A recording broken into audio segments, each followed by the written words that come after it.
Salam sejahtera, Bapak Ibu, seluruh hamba Tuhan, aktivis dan juga pejabat gereja dimanapun Anda berada.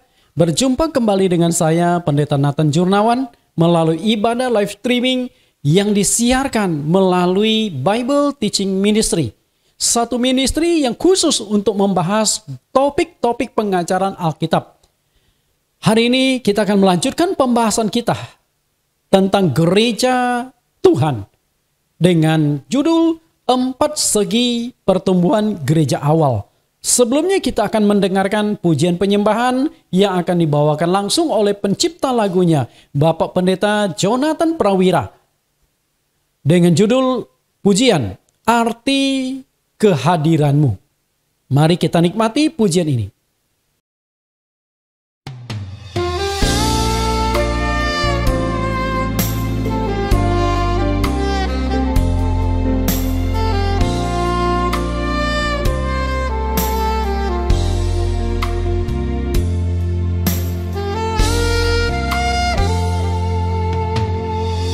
Jalanmu tak terselami oleh setiap hati kami,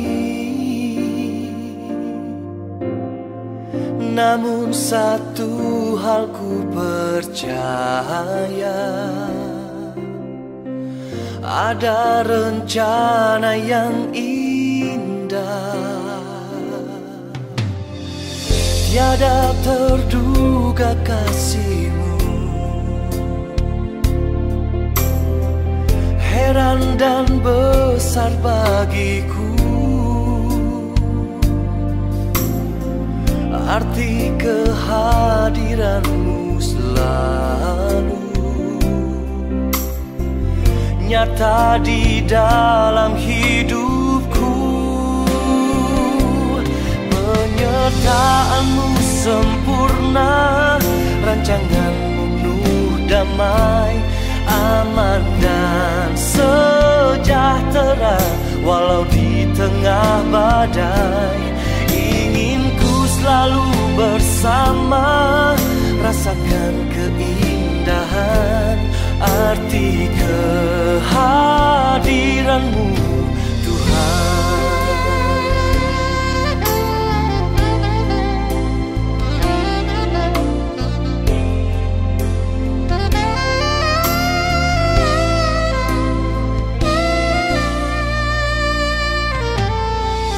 Jalan-Mu tak terselami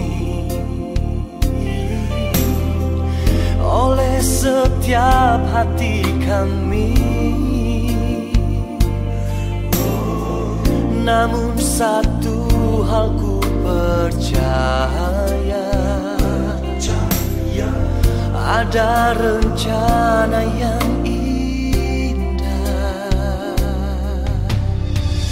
tiada terduga kasih-Mu, heran dan besar bagiku. Arti kehadiran-Mu selalu nyata di dalam hidupku. Penyertaan-Mu sempurna, rancangan-Mu penuh damai, aman dan sejahtera walau di tengah badai. Ingin ku selalu bersama, rasakan keindahan arti kehadiran-Mu Tuhan.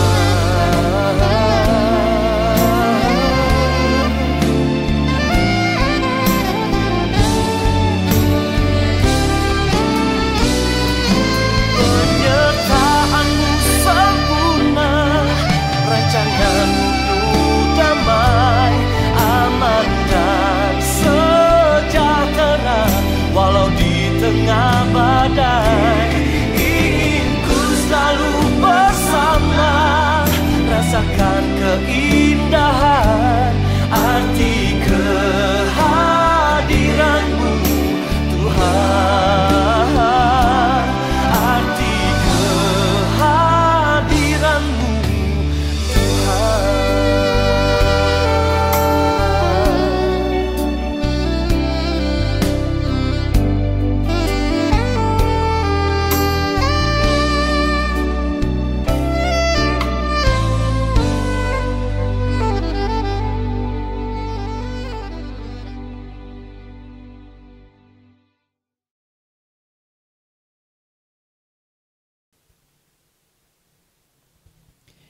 Bapak Ibu yang saya kasihi, senang sekali bisa berjumpa dengan Anda semua, terutama para hamba-hamba Tuhan.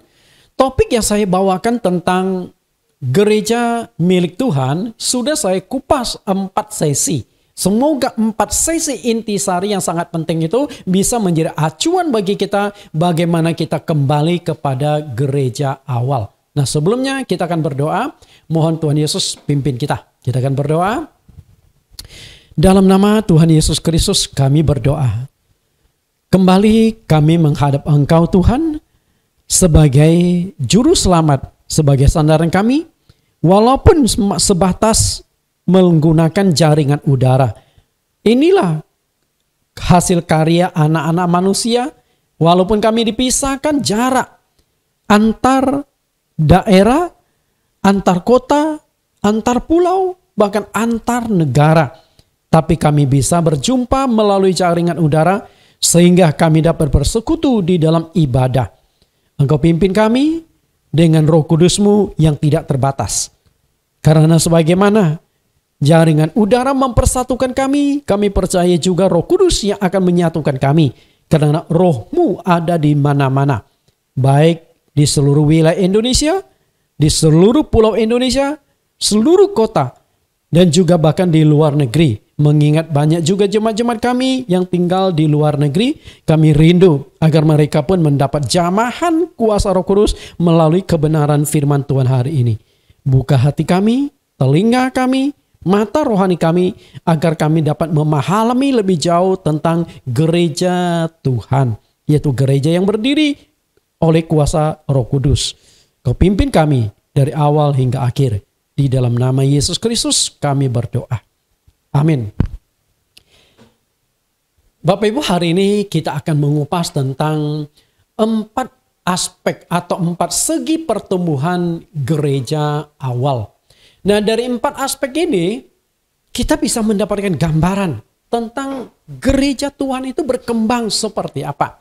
Namun sebelum kita kupas, saya akan mengulang sedikit di bagian awal resume pelajaran di sesi yang keempat. Karena ini adalah pelajaran bersambung, pelajaran berseri. Maka supaya Bapak Ibu bisa menyambung ke sesi yang kelima ini, maka saya mengulas sedikit bagian awal di sesi yang sebelumnya. Pada pelajaran sesi yang ketiga sampai sesi yang keempat, kita sudah belajar tentang 5 doktrin utama dari gereja awal, yaitu baptisan air, perjamuan kudus, dipenuhi Roh Kudus, pembasuhan kaki, dan menguduskan hari Sabat. Inilah 5 ajaran utama dari gereja awal. Karena itu setiap ajaran dari gereja zaman sekarang mestinya menjadikan standar gereja awal sebagai standarisasi kebenaran. Misalnya baptisannya, perjamuan kudusnya, apakah masih sama seperti yang diajarkan para rasul atau tidak. Karena jika ajaran kita sudah berbeda dengan para rasul, kita akan menghadapi masalah yang sangat serius, sanksi yang diungkapkan oleh Rasul Paulus di dalam Galatia 1 ayat 8 sampai 9. Paulus katakan, jika ajaran yang kita ajarkan sudah berbeda dengan rasul-rasul, kita akan dikutuk oleh Tuhan. Jadi masalah ini sangat serius. Karena itu saya rindu kita hamba-hamba Tuhan, cobalah kembali gali ulang. Apakah ajaran saya hari ini masih sama dengan rasul-rasul atau tidak? Kalau tidak, kita akan menghadapi resiko yang sangat menakutkan. Inilah 5 ajaran utama. 3 doktrin ini masih diakui, masih dijalankan oleh gereja-gereja, yaitu baptisan air, perjamuan kudus, dan Roh Kudus. Walaupun pemahaman, walaupun pemaparan antara gereja satu dengan gereja lain itu berbeda-beda sesuai dengan doktrin sinode mereka masing-masing. Tapi ada 2 yang sudah hilang dari gereja, yaitu pembasuhan kaki dan menguduskan hari Sabat.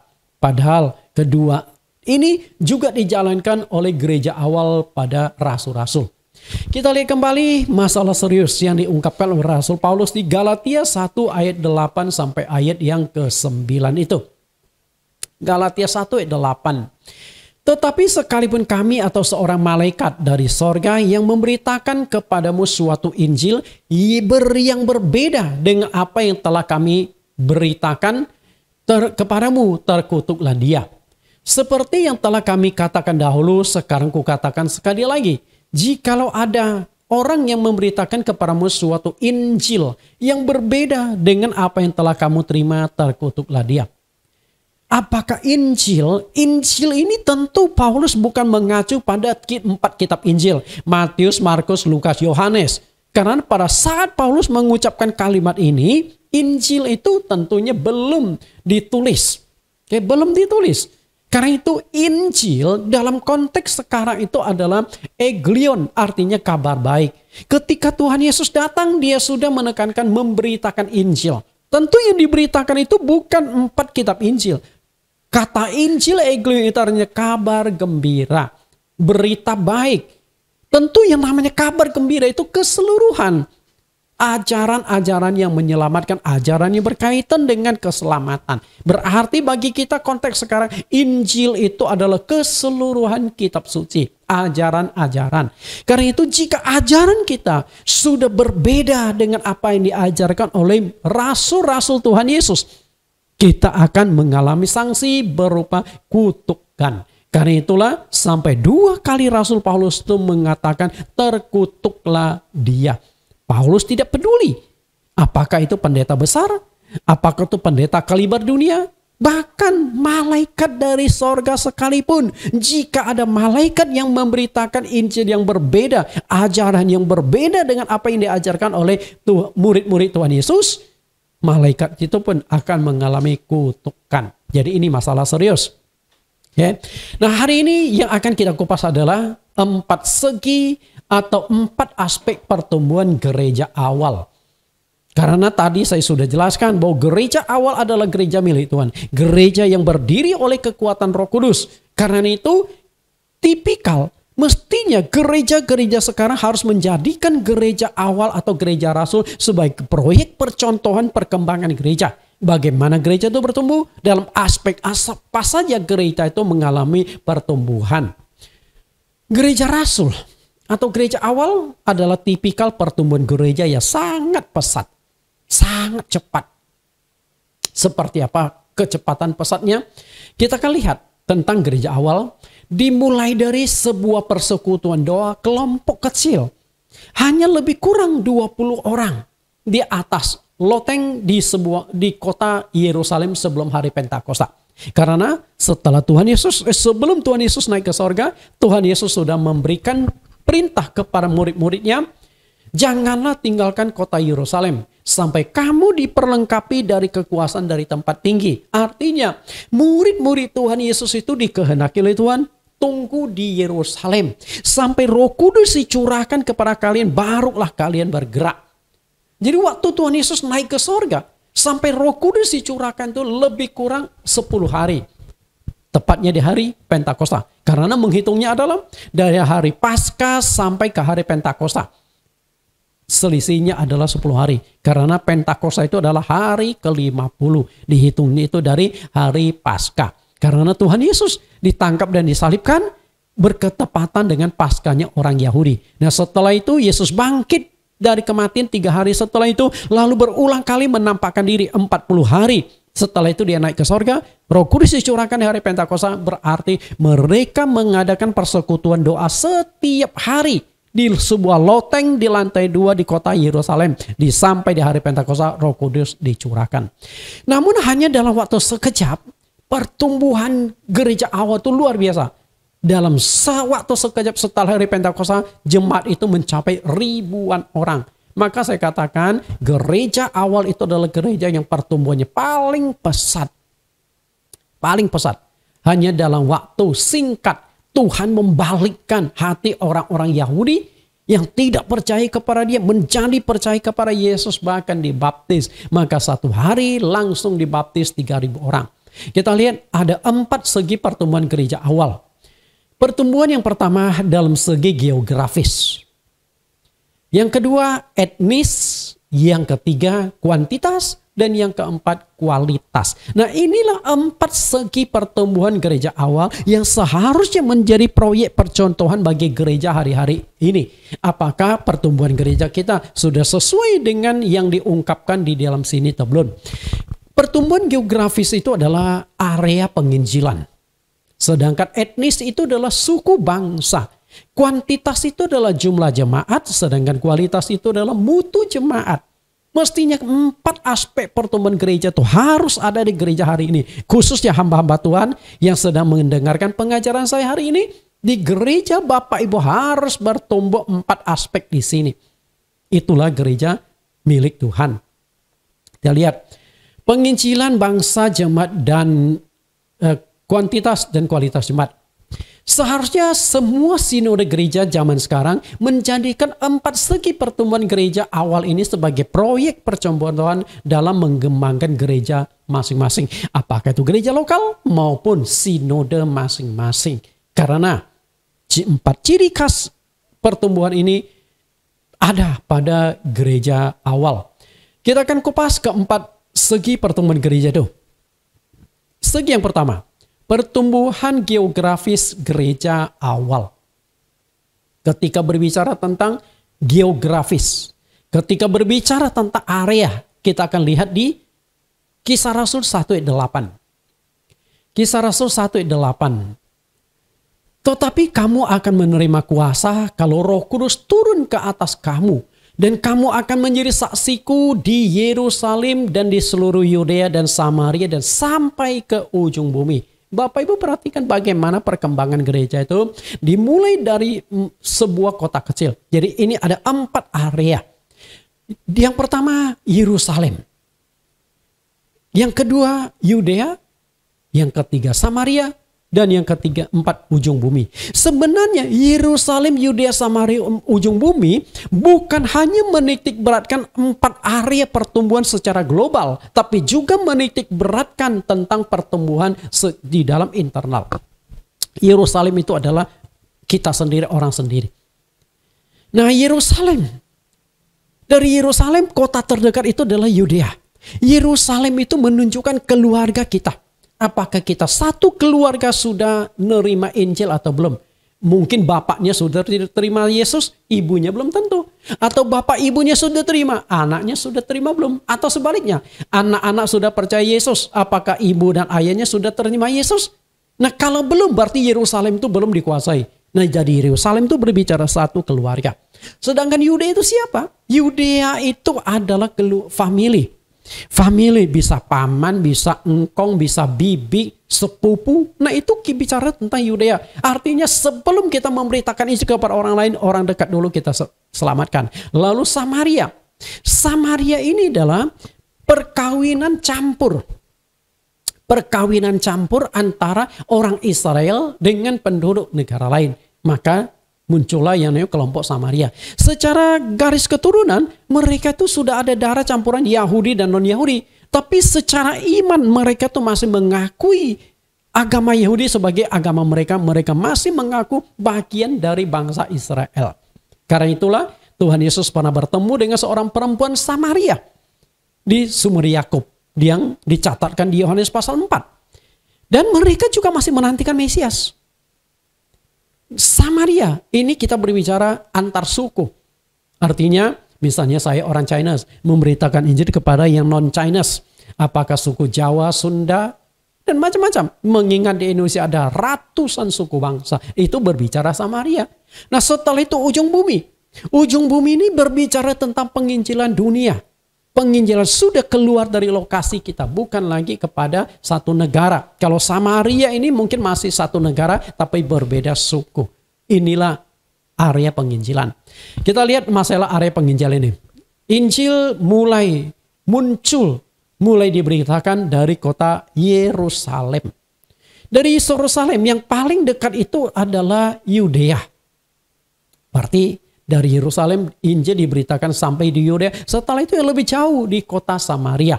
Kita lihat dari Yerusalem ke Yudea. Kemudian dari Yerusalem ke Samaria. Oke. Nah setelah itu gimana? Dari Samaria lah kemudian berkembang lagi. Injil diberitakan sampai ke ujung bumi. Nah ini kita lihat. Injil mulai diberitakan sampai ke seluruh ujung bumi. Sampailah Injil dari Yerusalem itu ke Indonesia. Hari ini kita sebagai orang Indonesia, Bapak Ibu sebagai orang Indonesia, kalau tidak Tuhan letakkan dasar penginjilan ke ujung bumi, ke seluruh dunia, hari ini belum tentu kita jadi Kristen. Makanya Tuhan Yesus sudah meletakkan pondasi awal pemberitaan Injil sebagai mega proyek yang menjangkau seluruh dunia. Karena itu kita bersyukur bahwa proyek ini sudah mulai kita nikmati. Tuhan Yesus menghendaki Injil diberitakan kepada segala bangsa. Karena itu sebelum dia terangkat ke sorga, dia memberikan pesan. Matius 28:19. Karena itu pergilah, jadikanlah semua bangsa muridku dan baptislah mereka dalam nama Bapa, Anak dan Roh Kudus. Perhatikan, pergilah. Lalu jadikan semua bangsa. Artinya Tuhan menghendaki semua bangsa di dunia itu mengenal dia sebagai Tuhan dan Juru Selamat. Karena Yesus Kristus itu adalah Tuhan atas semua manusia di muka bumi. Yesus itu bukan Tuhannya Yahudi. Yesus itu bukan Tuhannya orang Kristen. Yesus adalah Tuhan bagi semua orang. Bisa tangkap? Tuhan dari semua orang. Nah setelah Anda percaya kepada Yesus baru disebut Kristen. Sebelum percaya Yesus bukankah kita juga adalah yang tidak mengenal siapa Yesus itu? Kita lihat apa yang dikatakan oleh Rasul Petrus ketika berhadapan dengan orang-orang Romawi di rumah Kornelius. Kisah Rasul 10:35. Setiap orang dari bangsa manapun yang takut akan dia dan yang mengamalkan kebenaran berkenan kepadanya. Perhatikan yang ditekankan Petrus, setiap orang dari bangsa manapun. Karena Tuhan tidak pernah membedakan bangsa manapun dalam pemberitaan Injil. Karena semua manusia di muka bumi adalah ciptaan Tuhan. Makanya Tuhan ingin agar semua manusia diselamatkan. Karena itulah sebelum Yesus datang ke dunia, Allah sudah merancangkan penyelamatan itu untuk semua manusia. Jadi Yesus itu bukan juru selamat untuk orang tertentu, tapi Yesus juru selamat dunia. Maka di Yohanes pasal yang ketiga 16, Yesus sendiri menegaskan, karena begitu besarnya kasih Allah akan dunia ini. Dunia ini kan berbicara tentang seluruh penduduk bumi. Maka Allah telah mengaruniakan anaknya yang tunggal, supaya setiap orang yang percaya kepadanya tidak binasa, melainkan beroleh hidup yang kekal. Jadi semua orang yang percaya kepada Yesus untuk dapat hidup yang kekal. Lalu ayat 36. Itulah firman yang ia suruh sampaikan kepada orang-orang Israel, yaitu firman yang memberitakan damai sejahtera oleh Kristus yang adalah Tuhan dari semua orang.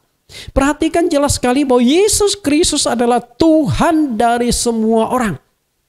Berarti Yesus Kristus adalah Allah. Yesus itu adalah Sang Pencipta. Dia bukan hanya Tuhan bagi sekelompok orang, tapi bagi semua orang, bagi semua penduduk bumi. Karena itu, sasaran akhir dari penginjilan yang Tuhan kehendaki itu adalah seluruh dunia. Seluruh penduduk bumi. Matius 24 ayat 3. Ketika Yesus duduk di atas bukit Zaitun, datanglah murid-muridnya kepadanya untuk bercakap-cakap sendirian dengan dia. Kata mereka, katakanlah kepada kami, bila manakah itu akan terjadi dan apakah tanda kedatanganmu dan tanda kesudahan dunia. Ayat ini berbicara tentang akhir zaman. Murid-murid penasaran, kapan Yesus datang kedua kali? Kapan dunia ini mengalami kehancuran atau kesudahan? Makanya mereka minta tanda-tanda atau petunjuk dari Tuhan Yesus. Dan Tuhan Yesus ketika ditanya tentang hari, tanggal, bulan, Yesus berkata, tentang hari, tidak seorang pun dia tahu. Malaikat di sorga tidak tahu. Anak manusia tidak tahu. Hanya satu yang tahu, yaitu Bapa. Nah, apakah Tuhan Yesus tidak tahu kapan dia datang?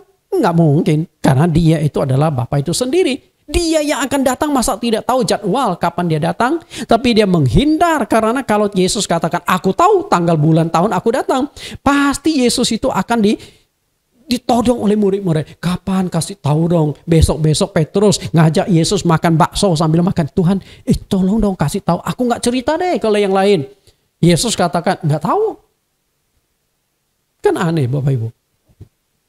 Lalu, target penginjilan akhir zaman itu apa? Kita lihat di ayat 14. Dan Injil kerajaan ini akan diberitakan di seluruh dunia, menjadi kesaksian bagi semua bangsa. Sesudah itu barulah tiba kesudahannya.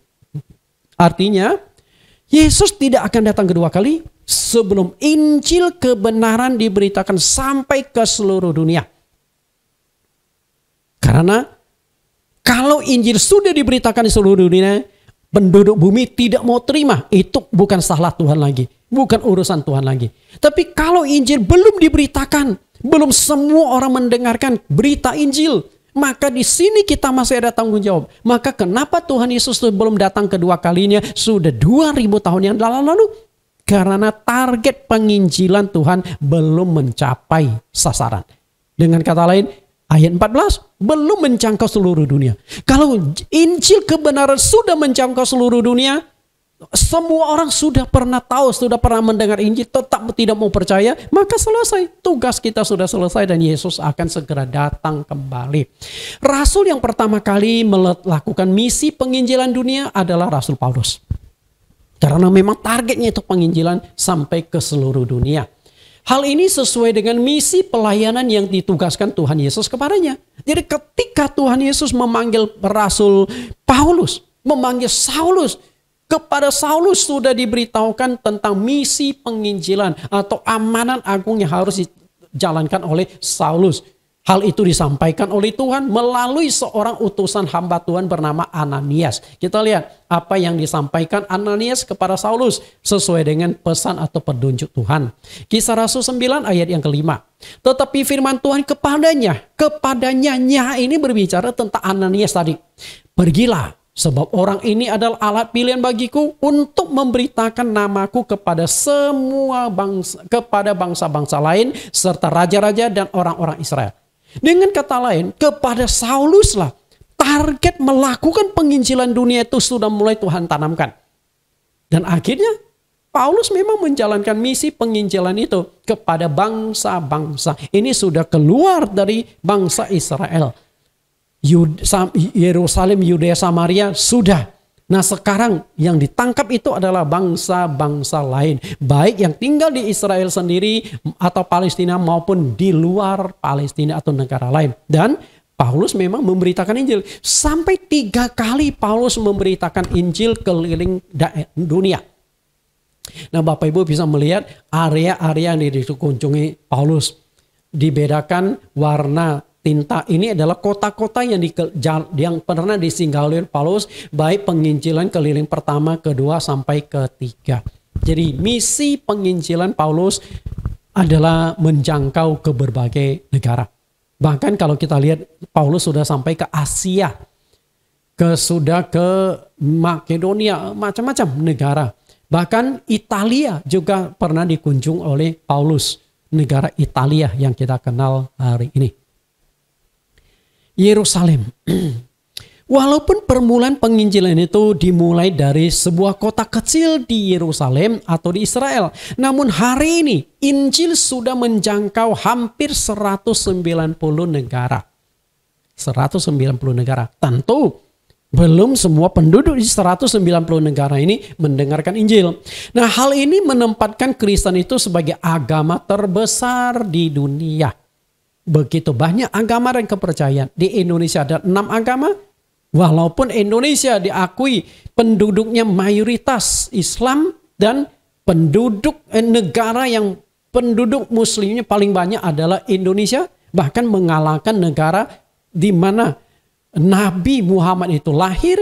Indonesia dengan penduduk 200 juta lebih, mayoritas itu Islam. Tapi secara global keseluruhan, Kristen tetap menempati posisi pertama. Kita lihat 2000 tahun Tuhan Yesus telah meletakkan misi penginjilan ke segala bangsa. Nah, seluruh penduduk bumi saat ini dihuni sekitar 8,5 miliar. Oke, 8,5 miliar manusia. Nah, dari total 8,5 miliar ini 33%-nya itu adalah umat Kristen. 33. Berarti 67% baru terbagi. Ada yang Muslim, ada yang Hindu, Buddha, Konghucu, tidak beragama atau ateis dan lain sebagainya. Tapi tetap saja ketika berbicara agama, agama terbesar itu adalah agama Kristen, terdiri dari 33%. Tentu Kristen yang saya maksudkan di sini bukan hanya agama Kristen, tapi juga mencakup Katolik, Ortodoks, Yunani dan sebagainya. Inti kata yang percaya Yesus Kristus sebagai Tuhan dan Juru Selamat. Ada 33% di penduduk bumi. Namun seiring dengan pertumbuhan agama Kristen melalui penginjilan dunia, timbul juga permasalahan yang serius di dalam penginjilan, yaitu terjadinya penyesatan. Karena itu sebenarnya berbicara tentang penyesatan, Yesus sudah ingatkan kepada kita. Di Matius pasal yang ke-18 ayat yang ke-6 sampai ayat yang ke-7. Celakalah dunia dengan segala penyesatannya. Memang penyesatan harus ada, tetapi celakalah orang yang mengadakannya. Jadi sebelum Tuhan Yesus mulai mendirikan agama Kristen, Yesus sudah mewanti-wanti akan munculnya penyesatan. Dan penyesatan itu akan mencapai puncaknya justru di akhir zaman. Kita lihat kembali di Matius tadi. Di Matius pasal 24 ayat yang ketiga, ini berbicara tentang akhir zaman. Ayat ini sudah kita baca di bagian awal. Karena Yesus ditanya oleh murid-muridnya, kapan dia datang kedua kali, apa tanda-tanda kedatangan dia yang kedua kali. Dan ketika minta tanda-tanda, kalau Bapak Ibu baca di Matius pasal 24 sampai pasal 26, paling tidak itu ada 10 tanda-tanda kedatangan Tuhan Yesus yang kedua kali.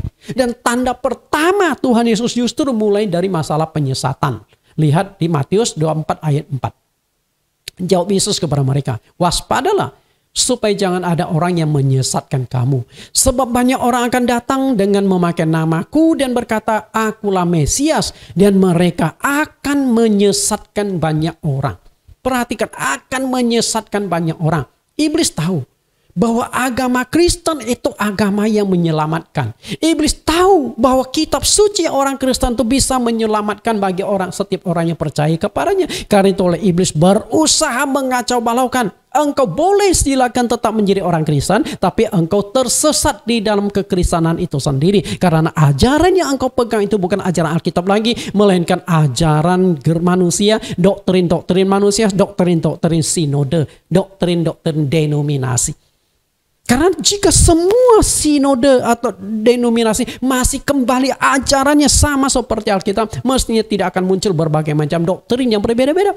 Karena itulah saya mengatakan kepada Bapak, mari kita kembali kepada standar yang awal, yaitu ajaran para rasul. Ajaran murid-murid Tuhan Yesus pada gereja awal setelah Roh Kudus dicurahkan di hari Pentakosta. Lihat kembali perkataan Tuhan Yesus di Matius 24 ayat yang ke-14.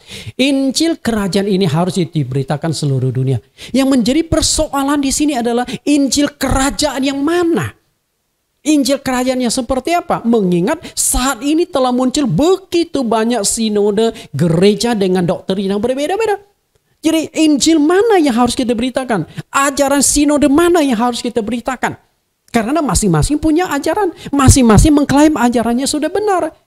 Karena itulah kita ada di dalam lingkaran kebingungan. Injil kerajaan mana yang harus kita beritakan? Seharusnya yang kita beritakan itu adalah sama seperti yang diajarkan oleh murid-murid Tuhan Yesus pada gereja awal. Itulah Injil yang benar. Itulah Injil yang sesuai dengan Alkitab. Karena itulah Paulus tegaskan tadi. Jika ajaran kita ada yang memberitakan Injil yang berbeda dengan rasul-rasul, dia terkutuk. Jadi ajaran kita masih sama nggak dengan ajaran rasul-rasul? Inilah yang paling penting. Karena itu perhatikan kembali, terkutuklah dia. Sampai 2 kali Paulus mengutuk jika ajaran yang kita beritakan hari ini sudah berbeda dengan ajaran murid-murid Tuhan Yesus. Nah, kenapa Tuhan Yesus belum datang 2 kali? Seakan-akan Injil itu sudah diberitakan sampai ke seluruh dunia. Ini negara mana yang tidak ada Kristen? Walaupun hanya sedikit. Semua negara, hampir 200 negara ada orang Kristennya. Walaupun itu pemerintahan komunis. Misalnya RRC, pemerintah komunis. Rusia, komunis. Tapi katanya orang Kristen di sana. Agama Kristen justru berkembang sangat pesat di RRC. Karena itu semua negara sudah menang. Tapi masalahnya adalah Injil mana yang mereka terima? Ajaran mana yang mereka terima? Yang akan membuat Yesus datang kembali sesudah itu? Tentu ajaran para rasul. Karena menurut saya ajaran rasul-rasul inilah ajaran yang benar, ajaran yang alkitabiah. Lalu ajaran seperti apa? Yang saya katakan tadi ada 5 ajaran utama, doktrin utama yang diajarkan oleh para rasul di gereja awal. Karena itu seluruh ajaran kita, setiap kali kita mengajarkan kelima doktrin ini, kita bercermin kembali ke rasul-rasul. Bagaimana agar Injil kebenaran ini bisa diberitakan sampai ke seluruh dunia?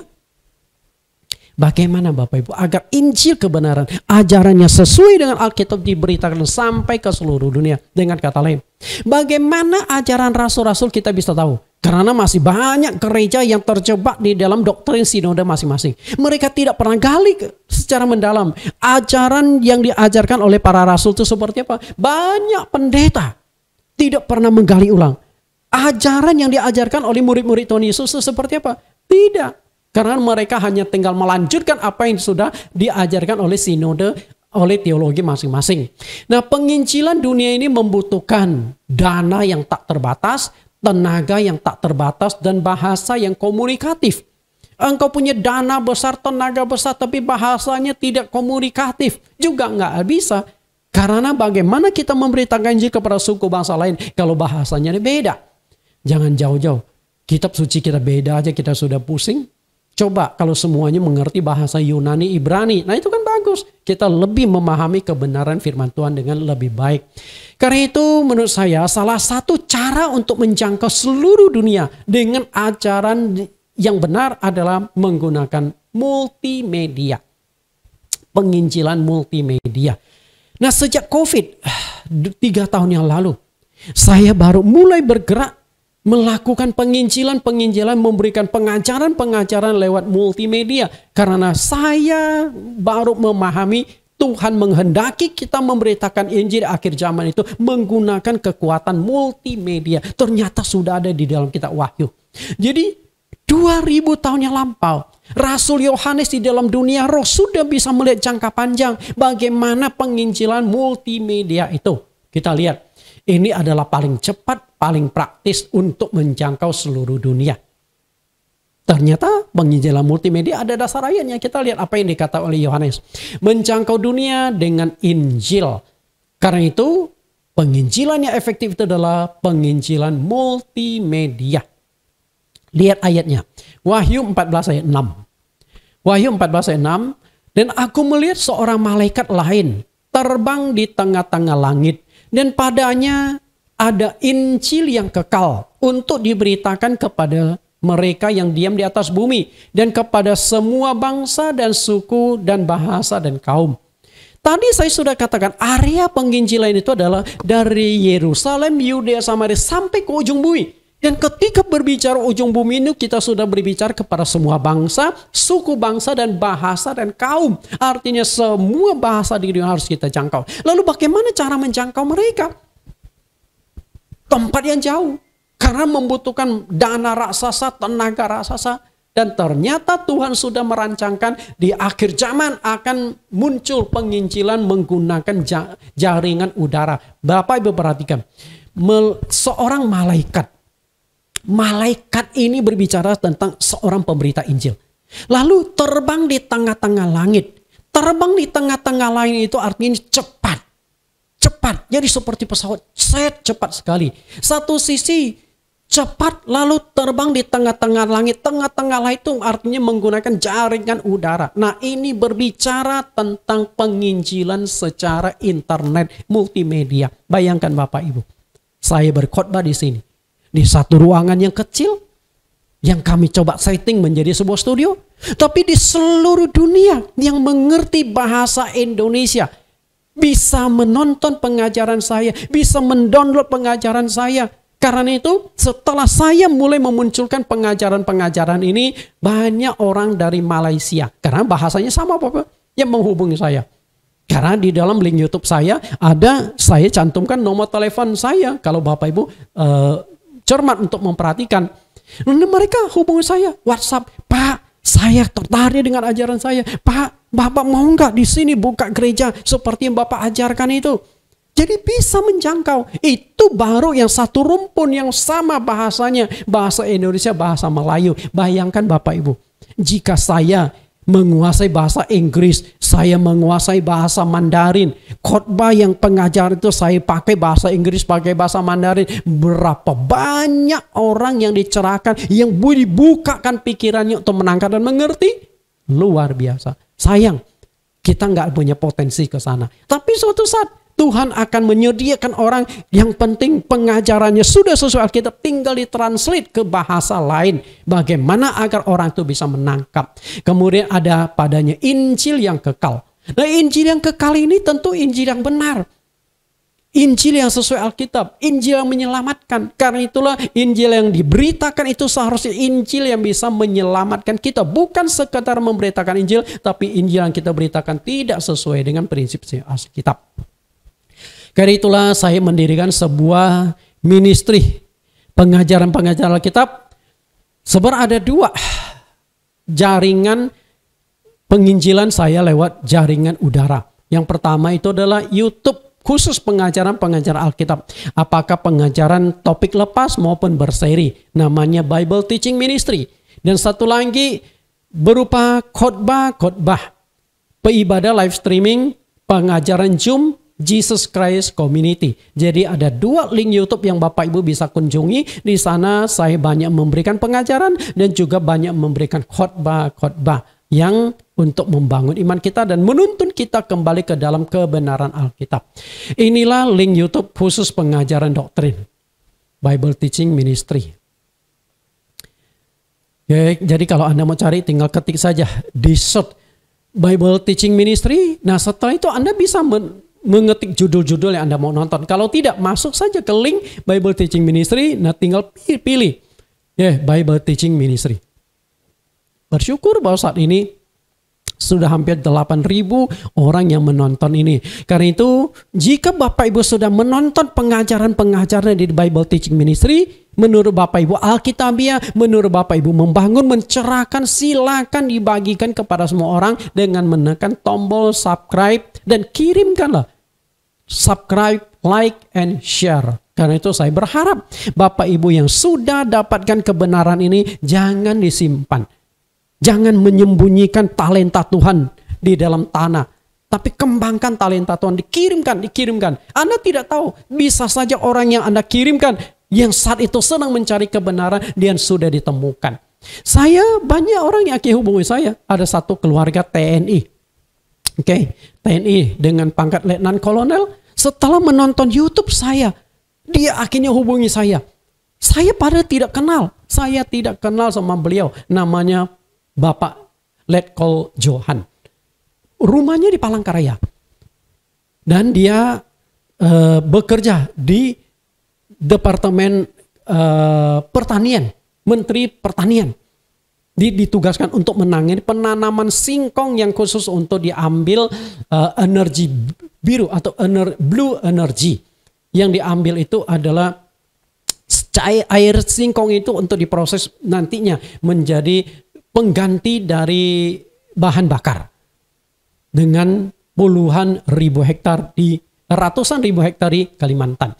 Nah, Pak Johan ini akhirnya suatu hari dia WhatsApp saya. Pak, saya kepingin kenalan dengan Pak Nathan. Padahal yang dia WhatsApp itu saya. Tapi saya tidak memperkenalkan diri dulu. Saya ladeni dulu. Karena kan saya lihat, waduh ini tentara. Karena di fotonya itu kan TNI. Dia berkata, Pak, saya menonton pengajaran-pengajaran Pak Nathan di YouTube. Saya sangat tertarik. Saya kepingin ke gereja. Ada nggak gereja ini di daerah Jakarta Selatan, di daerah Tebet? Kemudian saya WhatsApp ulang. Oh, belum ada Pak di daerah Tebet. Adanya di Jakarta Pusat di Hotel 6 Center Kemayoran. Lalu beliau balas lagi. Oke, saya akan datang besoknya. Saya pikir ini hanya sekedar iseng-iseng. Dan besoknya kebetulan saya khotbah. Begitu datang, dia bingung. Loh, bukannya ini Pak Nathan? Ya. Lah yang saya WhatsApp dengan siapa? Dengan Pak Nathan juga. Jadi ketemu di gereja. Padahal saya tidak ceritakan itu nomor saya. Nah, dari sana akhirnya beliau ikut. Kemudian dibaptis ulang. Bapak Ibu. Dia Satu keluarga terbang dari Palangkaraya. Beliau punya istri dan 2 orang anak dari Palangkaraya terbang ke Jakarta khusus minta dibaptis ulang. Padahal ini orang yang cukup berpengaruh. Beliau ini kenal dekat dengan beberapa bupati di daerah Kalimantan Selatan, Kalimantan Tengah. Karena itulah beliau tawarkan, Pak Nathan, suatu hari kita akan coba jangkau itu bupati-bupati karena mereka cukup dekat dengan saya. Bapak Ibu, coba dari link YouTube akhirnya banyak orang menemukan kebenaran. Harapan saya Bapak Ibu pun bisa seperti itu. Jadi kebenaran. Nah, kita lihat ini salah satu link isi pengajarannya, mengeruk kekayaan melalui persembahan buah sulung. Dan walaupun baru diluncurkan 2 tahun yang lalu, tapi sudah ditonton 101.000 orang. Artinya banyak yang memang tertarik. Atau nih, topik Roh Kudus. Roh Kudus di sesi yang ke-12, cara membedakan Roh Kudus. Apakah Roh Kudus itu roh jahat? Nah, ini sudah ditonton 145.000 orang. Artinya penginjilan lewat multimedia itu sangat efektif. Oke. Lalu yang kedua, pertumbuhan etnis gereja awal. Ketika area pertumbuhan itu berkembang, secara otomatis etnis juga akan mengalami perkembangan.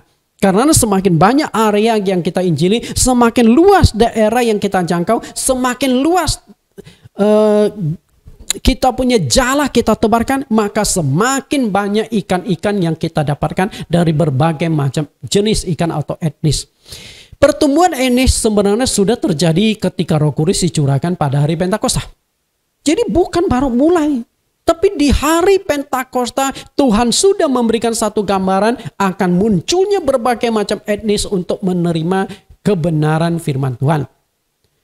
Paling tidak ada 15 suku bangsa. Oke. Ada 15, ini salah tulis, bukan 14 tapi 15 suku bangsa yang percaya kepada Yesus di hari Pentakosta. Kita akan coba lihat Kisah Rasul pasal 2 ayat 8 sampai ayat 11. Kisah Rasul Kisah Rasul pasal 2 ayat 8. Bagaimana mungkin kita masing-masing mendengar mereka berkata-kata dalam bahasa kita sendiri, yaitu bahasa yang kita pakai di negeri asal kita. Ayat 9, kita orang-orang Partia, Media, Elam, penduduk Mesopotamia, Yudea dan Kapadokia, Pontus dan Asia, Frigia dan Pamfilia, Mesir dan daerah-daerah Libya yang berdekatan dengan Kirene, pendatang-pendatang dari Roma, baik orang Yahudi maupun penganut agama Yahudi, orang-orang Kreta dan orang-orang Arab. Kita mendengar mereka berkata-kata dalam bahasa kita sendiri tentang perbuatan-perbuatan besar yang dilakukan Allah. Bapak Ibu perhatikan, di sini ada 15 suku bangsa. Dan 15 ini ternyata sudah banyak yang berdiri menjadi negara. Misalnya ada Arab, ada Libya, Asia, dan lain sebagainya. Kita lihat. Nah, inilah 15 suku bangsa setelah Roh Kudus dicurahkan pada hari Pentakosta. 15 suku bangsa. Artinya gereja awal itu begitu Roh Kudus dicurahkan sudah menjangkau 15 suku bangsa. Karena memang Tuhan menghendaki kebenaran keselamatan bukan hanya ditujukan kepada suku bangsa tertentu. Karena Yesus Kristus itu adalah juru selamat dunia. Yesus bukan juru selamat kaum kelompok tertentu. Karena dia menjadi juru selamat dunia, maka semua penduduk bumi dari berbagai macam suku bangsa harus menerima anugerah keselamatan.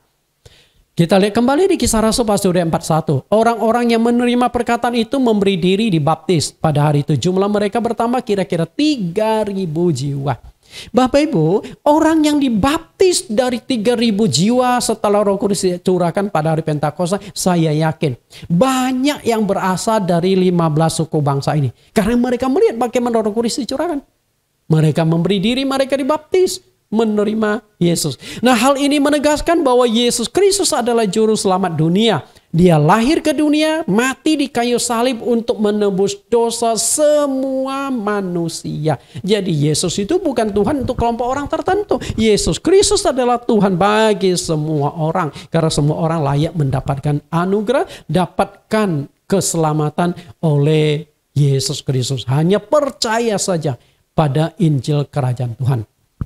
Itu adalah pertumbuhan secara etnis. Yang ketiga, pertumbuhan kuantitas gereja awal. Ketika area penginjilan berkembang, otomatis juga pasti berdampak pada kuantitas atau jumlah orang-orang yang percaya. Pertumbuhan anggota gereja awal itu sangat pesat. Dimulai dari sekelompok orang dalam persekutuan doa di sebuah loteng, akhirnya berkembang menjadi ribuan orang. Perhatikan angka-angka di bawah ini. Angka 20, 120, 3.000 dan 5.000. Angka ini, perhatikan ya. Angka 20 ini adalah murid-murid Tuhan Yesus bersama dengan beberapa perempuan dan juga adik-adik Yesus dan Maria. Saat itu setelah Yesus, sebelum terangkat ke surga, Yesus memberikan perintah, janganlah kalian tinggalkan kota Yerusalem sampai kalian diperlengkapi kekuasaan dari tempat yang tinggi. Dengan kata lain, Tuhan Yesus menjanjikan akan mencurahkan Roh Kudus kepada murid-muridnya. Karena Roh Kudus itu sangat penting untuk memulai penginjilan. Karena Roh Kuduslah yang akan mendirikan gereja itu. Akhirnya murid-murid kembali ke kota Yerusalem setelah melihat Yesus terangkat ke sorga. Kota ke Yerusalem, lalu mereka menumpang, kemungkinan menyewa satu ruangan di loteng di lantai atas. Waktu saya kunjungan ke Israel, saya sempat melihat tempat di mana mereka itu berkumpul di loteng itu. Di mana Roh Kudus diturunkan di hari Pentakosta. Yang ada di sana itu ada 11 rasul. Karena Rasul Yudas Iskariot sudah mati bunuh diri. Tapi setelah itu digantilah Matias. Tapi belum diganti pada posisi ketiga di atas loteng. Selain itu ada saudara-saudari Yesus, beberapa perempuan asing dan perempuan lain dan juga Maria, ibu Yesus ada di loteng itu. Jadi kurang lebih 20 orang yang berkumpul pada saat itu. Dan berkumpul kemudian naik lagi ada 120 orang. Itu sudah melibatkan pengerja aktivis gereja awal. Bapak Ibu perlu ingat, selain mendidik 12 murid yang dijadikan rasul, Tuhan Yesus ternyata juga mendidik 70 orang murid di forum yang berbeda. Setelah dididik lalu diutus 22 orang. Dan 70 murid ini ketika pulang memberikan laporan kepada Tuhan, mereka juga sudah punya kuasa. Mereka berkata, Tuhan juga setan-setan takluk kepada kami oleh karena namamu. Itu dicatatkan di Lukas pasal yang ke-10 ayat yang ke-17. Artinya yang 120 orang ini adalah orang-orang inti. Kemungkinan yang 70 orang itu sudah mulai bergabung. Nah, sampai hari Pentakosta Roh Kudus dicurahkan melalui khotbah Petrus yang penuh urapan Roh Kudus, akhirnya 3.000 orang dibaptis. 3.000. Bayangkan, gak luar biasa. 3.000 orang langsung dibaptis. Tapi tidak lama kemudian berkembang menjadi 5.000 jemaat laki-laki. Nah, kita akan lihat dasar ayatnya. Angka-angkanya, perhatikan. Kurang lebih 20, Kisah Rasul 1 ayat 13-14. Mereka setelah mereka tiba di kota, naiklah mereka ke ruang atas tempat mereka menumpang. Mereka itu ialah Petrus dan Yohanes, Yakobus dan Andreas, Filipus dan Thomas, Bartolomeus dan Matius, bin Yakobus bin Alfeus, Simon orang Zelot dan Yudas bin Yakobus. Mereka semua bertekun dengan sehati dalam doa bersama-sama dengan beberapa perempuan serta Maria ibu Yesus dan dengan saudara-saudara Yesus. Jadi saya prediksi lebih kurang 20 orang. Berapa lama mereka berdoa? Lebih sekitar 10 hari. Nah, tidak lama kemudian bertumbuh menjadi 120. Perhatikan ayat 15. Pada hari-hari itu berdirilah Petrus di tengah-tengah saudara-saudara yang sedang berkumpul itu, kira-kira 120 orang banyaknya, lalu berkata, kemungkinannya 120 orang inilah yang Roh Kudus dicurahkan di hari Pentakosta. Mereka semua mendapat Roh Kudus. Karena saat Roh Kudus dicurahkan ada di atas loteng. Dan mereka 120 orang ini sudah mulai selalu berkumpul. Ini Roh Kudus belum dicurahkan. Pencurahan baru terjadi di hari Pentakosta di loteng itu. Kemudian ayat Kisah Rasul pasal 2 ayat 41. Orang-orang yang menerima perkataan itu memberi diri dibaptis, dan pada hari itu jumlah mereka bertambah kira-kira 3.000 jiwa. Dari 120 langsung melonjak 3.000. Tidak lama kemudian berkembang 5.000 laki-laki. Kisah Rasul 4 ayat 4. Tetapi di antara orang-orang yang mendengarkan ajaran itu banyak yang menjadi percaya. Sehingga jumlah mereka menjadi kira-kira 5.000 laki-laki. Ada sekelompok umat Kristen yang mendirikan sebuah ministry persekutuan namanya Full Gospel. FGBMFI. Nah, itu kelompok khusus untuk laki-laki. Dan apakah Yesus juga sudah mengenal Full Gospel? Tentu tidak. Nah, laki-laki, karena bangsa Yahudi itu menganut sistem patriark, laki-lakinya yang dihitung. Padahal ada perempuan, ada anak-anak. Kalau katakanlah satu laki-laki punya satu istri dan punya satu anak, berarti di sini sudah ada 15.000. Minimal sudah ada 15.000 orang Kristen pengikut Yesus pada waktu itu. Di Kisah Rasul 4 ayat 4. Jadi cepat sekali berkembang. Kenapa bisa berkembang dengan begitu cepat? Cara meningkatkan pertumbuhan kuantitas itu seperti apa? Kita lihat Lukas pasal 10 ayat 2. Katanya kepada mereka, tuaian memang banyak, tetapi pekerja sedikit. Karena itu mintalah kepada Tuhan yang mempunyai tuaian, supaya ia mengirimkan pekerja-pekerja untuk tuaian itu. Dibutuhkan banyak tenaga dalam pemberitaan Injil. Mega proyek membutuhkan mega tenaga. Dana raksasa. Di bawah ini kita akan melihat bahwa Tuhan Yesus maupun murid-murid itu sangat mementingkan pelatihan tenaga pemberitaan Injil. Sangat dipentingkan. Tuhan Yesus melatih 12 rasul. Setelah dilatih, lalu Tuhan utus mereka. Nah, selain 12 rasul, lalu Tuhan Yesus di wadah yang terpisah, Yesus juga melatih dan mendidik 70 murid. Di Lukas 10 ayat 1-3. Nah, setelah dilatih lalu Tuhan Yesus utus mereka berdua. Dan ini juga sudah tenaga handal yang sedikit di bawah rasul-rasul saja. Karena mereka sudah bisa usir setan, menyembuhkan penyakit orang dan sebagainya. Makanya mereka pulang memberikan laporan kepada Tuhan Yesus. Kemudian gereja rasul juga melatih pekerja. Ada 7 orang diangkat di Yerusalem menjadi diaken. 7 orang diangkat menjadi diaken. Selain itu, mereka juga yang baru dibaptis juga dilatih untuk memuridkan orang lain. Pelatihan-pelatihan itu dilakukan setiap hari dan hasilnya adalah setiap jemaat itu adalah penginjil. Jadi zaman gereja awal, setiap jemaat itu adalah pemberita Injil. Bayangkan bagaimana tidak bertumbuh karena terjadi pelipat gandaan. Dari 3.000 dilipatkan jadi 6.000. 6.000 dilipatkan menjadi 12.000. 12.000 dilipatkan menjadi 24.000. Multiple atau pelipat gandaan. Wah, luar biasa. Oke, kemudian yang keempat. Pertumbuhan gereja secara kualitas. Tidak cukup hanya kuantitas, tapi juga butuh kualitas. Karena jika hanya kuantitas saja bertumbuh tanpa kualitas, ya juga nggak ada gunanya. Karena orang yang percaya kepada Yesus mutunya membleh semua. Pertumbuhan kualitas ini sangat penting. Karena Tuhan tidak semata-mata melihat kuantitas dari jemaat.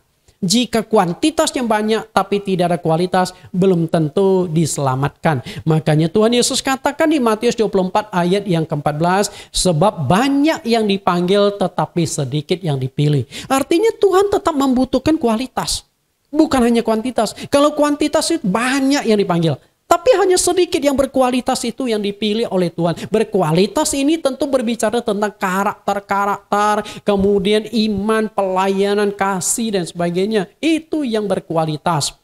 Lihat Matius 7 ayat 21-23. Bagaimana pentingnya kuantitas dan kualitas. Ayat 21. Bukan setiap orang yang berseru kepadaku Tuhan, Tuhan akan masuk ke dalam kerajaan sorga. Melainkan dia yang melakukan kehendak Bapakku yang di sorga. Ini berbicara tentang kualitas. Kuantitas itu adalah bukan setiap orang yang berseru. Bukan setiap orang artinya banyak orang. Secara kuantitas banyak. Tapi apakah mereka bisa diselamatkan? Tidak. Bukan berarti orang yang berseru kuantitas banyak pasti selamat. Tapi yang bisa diselamatkan itu adalah mereka yang melakukan kehendak Bapa di sorga. Melakukan kehendak Bapa, taat pada firman, menjalankan kehendak Allah, itu berbicara tentang kualitas. Karena itu kalau hanya kuantitas tidak ada gunanya tanpa kualitas. ayat 22. Nah ini bicara kuantitas. Pada hari terakhir banyak orang akan berseru kepadaku, Tuhan, Tuhan, bukankah kami bernubuat demi namamu, mengusir setan demi namamu, dan mengadakan banyak mujizat demi namamu juga? Bapak Ibu perhatikan kuantitas.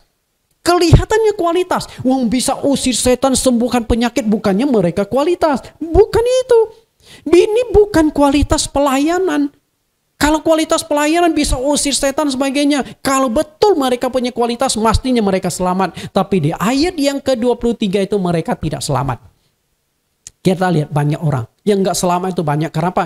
Hanya kuantitas, bukan kualitas. Lihat ayat 23. Pada waktu itulah aku akan berterus terang kepada mereka dan berkata, aku gak pernah kenal kamu. Enyalah daripadaku kamu sekalian pembuat kejahatan. Ternyata yang bisa usir setan, sembuhkan penyakit, kemudian lakukan tanda mujizat, bisa bernubuat, mereka malah gak selamat. Kenapa demikian? Karena kualitas ketaatan pada firman-Nya yang kurang. Lalu bagaimana kalau mereka tidak punya kualitas bisa lakukan tanda mujizat luar biasa? Bapak Ibu bisa melihat topik saya tentang bagaimana membedakan mujizat dari Tuhan dan mujizat dari setan. Ada 5 sesi. Jadi Anda baru bisa menangkap di sini. Kenapa orang yang bisa lakukan mujizat, usir setan, sembuhkan penyakit, bernubuat, ternyata nggak selamat. Kenapa? Jangan-jangan Bapak Ibu banyak juga yang aktif di dalam pelayanan tapi nggak bisa masuk surga karena kualitasnya tidak ada. Hanya kuantitas. Banyak orang punya talenta besar tapi kualitas karakternya tidak karuan. Bapak Ibu yang saya kasih, kualitas rohani jemaat gereja awal itu sudah sangat tinggi. Lihat di Kisah Rasul 2:44. Dan semua orang yang telah menjadi percaya tetap bersatu, dan segala kepunyaan mereka adalah kepunyaan bersama. Dan selalu ada dari mereka yang menjual harta miliknya lalu membagi-bagikannya kepada semua orang sesuai dengan keperluan masing-masing. Ini kualitas. Kehidupan jemaat gereja awal itu kualitasnya bagus, rohaninya bagus. Tidak ada egois. Mereka saling mengasihi, saling menyayangi. Tidak ada rasa egois. Milik bersama. Dan ayat 46. Dengan bertekun dan dengan sehati mereka berkumpul tiap-tiap hari dalam bait Allah. Mereka memecahkan roti di rumah masing-masing secara bergilir. Dan makan bersama-sama dengan gembira dan dengan tulus hati. Sambil memuji Allah, mereka disukai semua orang. Dan tiap-tiap hari Tuhan menambah jumlah orang yang diselamatkan. Tiap mereka disukai oleh semua orang. Maka tiap hari jumlah mereka semakin bertambah. Karena orang Kristen gereja awal itu menunjukkan karakter yang baik. Yang orang yang nakal, yang enggak beres hidupnya, begitu percaya Yesus berubah total. Itu siapa yang tidak tertarik? Bayangkan suaminya yang nakal. Setelah percaya Yesus bertobat, istrinya itu pasti otomatis ikut ke gereja. Anak-anaknya ikut ke gereja. Karena bapaknya sudah membuktikan bahwa percaya Yesus sebaik, terjadi pertobatan. Nah ini karakter. Maka di sini disukai semua orang dan Tuhan menambah jumlahnya. Dan Tuhan menambah jumlahnya karena melihat kesaksian hidup mereka. Yang enggak beres hidupnya jadi beres, jadi baik, pertobatan, menjadi punya karakter yang baik. Maka orang-orang yang tidak percaya pun akan dimenangkan karena melihat mereka menjadi terang dan garam dunia. Bapak Ibu yang saya kasih, itulah kualitas gereja, jemaat gereja awal. Nah, jemaat gereja awal juga sangat aktif dalam penginjilan. Bukan hanya kualitas karakter mereka, tapi juga dalam iman mereka, level iman mereka, pengetahuan mereka dalam hal kebenaran firman Tuhan juga sudah selevel hamba Tuhan. Karena itu, jemaat gereja awal sudah aktif dalam penginjilan. Yang memberitakan Injil bukan rasul-rasul, tapi jemaat biasa loh. Kita lihat semangat dan keberanian jemaat dalam pemberitaan Injil. Kisah Rasul 8 ayat 1b. Pada waktu itu mulailah penganiayaan yang hebat terhadap jemaat di Yerusalem. Mereka semua kecuali rasul-rasul tersebar ke seluruh daerah Yudea dan Samaria. Tersebar. Perhatikan dua kota ini. Yudea, Samaria. Karena tadi ketika berbicara tentang area penginjilan, Yerusalem, Yudea, Samaria.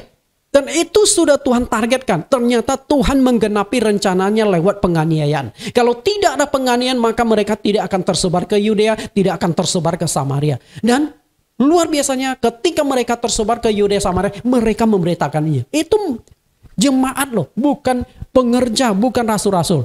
Ayat 4, mereka yang tersebar itu menjelajah seluruh negeri itu sambil memberitakan Injil. Di dalam penganiayaan, mereka tidak tinggalkan Tuhan. Mereka tidak menyangka Tuhan. Tidak kehilangan iman. Tapi mereka melarikan diri. Karena Yesus memang izinkan orang untuk menyelamatkan diri ketika ada penganiayaan. Ketika mereka melarikan diri, justru mereka memberitakan Injil. Akhirnya Injil semakin tersebar luas. Semakin banyak orang yang percaya. Lihat lagi di Kisah Rasul 11 ayat 19. Sementara itu banyak saudara-saudara telah tersebar karena penganiayaan yang timbul sesudah Stefanus dihukum mati. Mereka tersebar sampai ke Fenisia, Siprus, Antioquia. Namun mereka memberitakan Injil kepada orang-orang Yahudi saja. Bayangkan Fenisia, ini sudah bicara tentang Italia.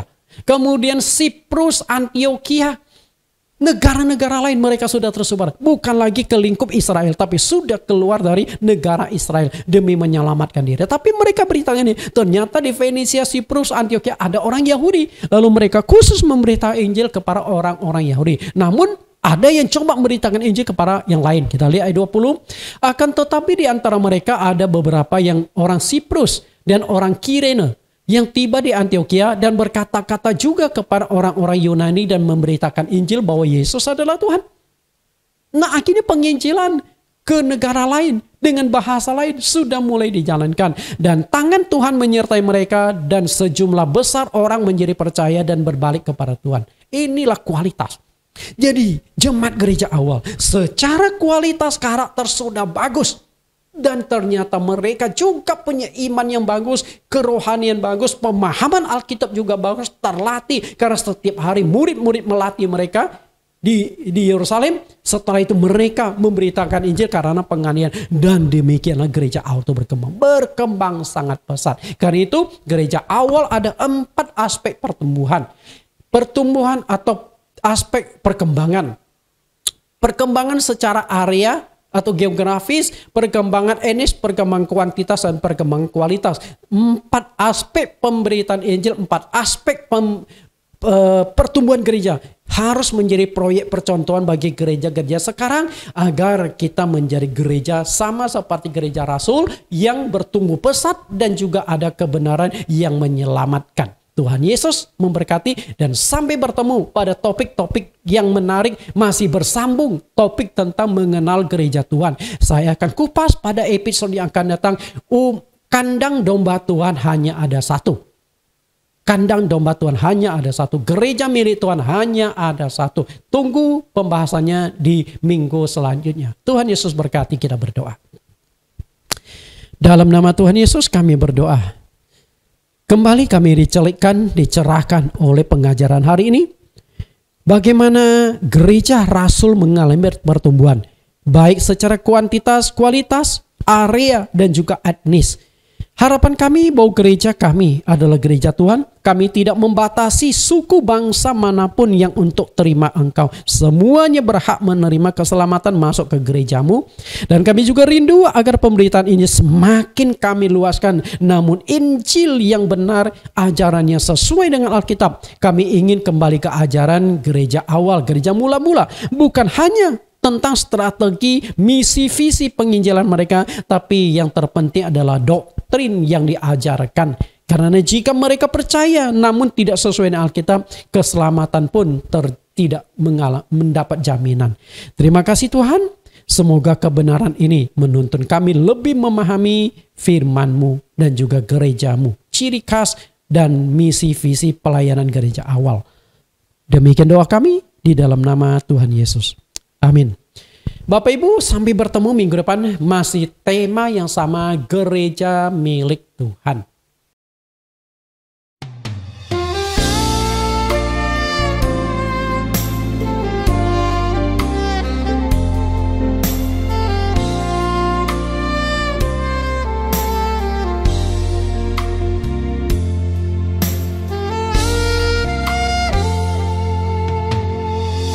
Jalanmu tak terselami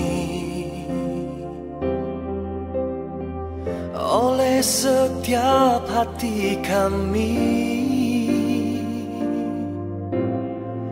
Namun satu hal ku percaya, ada rencana yang indah Tiada terduga kasih-Mu, heran dan besar bagiku. Arti kehadiran-Mu selalu nyata di dalam hidupku. Penyertaan-Mu sempurna, rancangan-Mu penuh damai, aman dan sejahtera walau di tengah badai. Ingin ku selalu bersama, rasakan keindahan arti kehadiran-Mu, Tuhan.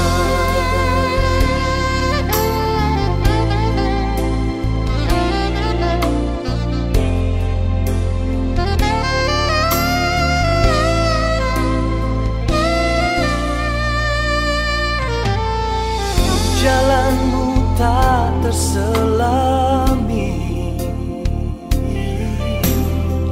oleh setiap hati kami. Namun satu hal ku percaya, ada rencana yang tiada terduga kasih-Mu, heran dan besar bagiku. Arti kehadiran-Mu selalu nyata di dalam hidupku. Penyertaan-Mu